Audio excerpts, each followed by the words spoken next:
Actually, everything Ann told you is only half the story. As the Alaska tour came together, Eagle looked like the place to start this video tour journal, the longest stop with a good workplace.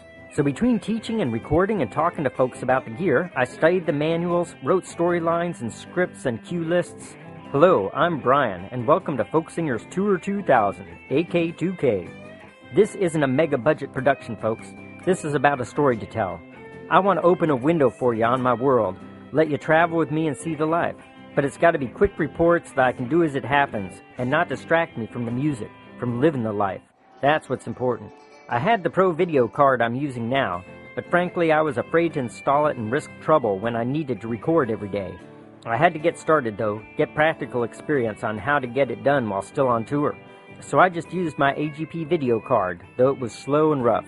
I'd teach and record in the afternoons and work at school till late at night. There were still hours while the computer was rendering videos or burning CDs, so sometimes I worked on songs. I got a new one down as I thought of Mexico and Belize, called Jam on the Beach. I recorded it then and there, rough and still unfinished. And I tuned the piano, just a tuning fork in my ear and a 1/4-inch socket extender held backwards in a vice grip, crude but effective.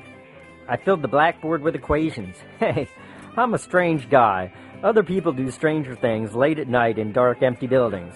It's all relativity, right? Sometimes I wrestled with memories, stirred up by nightmares that brought it all back. I struggled to drive them back into the dark corners of my mind. I thought about the other dream we talked about 2 years ago. How maybe, with my own pro recording equipment, I could still be productive even out here, be able to stop and stay a while, working on new recordings. Especially here, where I can be of service to the community while having a music room full of instruments to work in, and local musicians to jam with, and a couple good friends, yet few distractions, and surrounded by wildlands when I needed to get out. It's not the mountains that draw me here, though. It's the river. It calls me, to learn from it, to dance with it. It whispers to me of adventure. Boats and water have always been a part of my life. One evening, Gary and I jump in his boat and race the setting sun up the river to the border. While I've been here, the leaves have fallen and the river drops, and Alaska rushes to prepare for winter.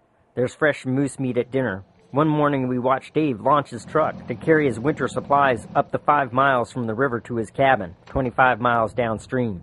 It's the big event. Now this is Alaska.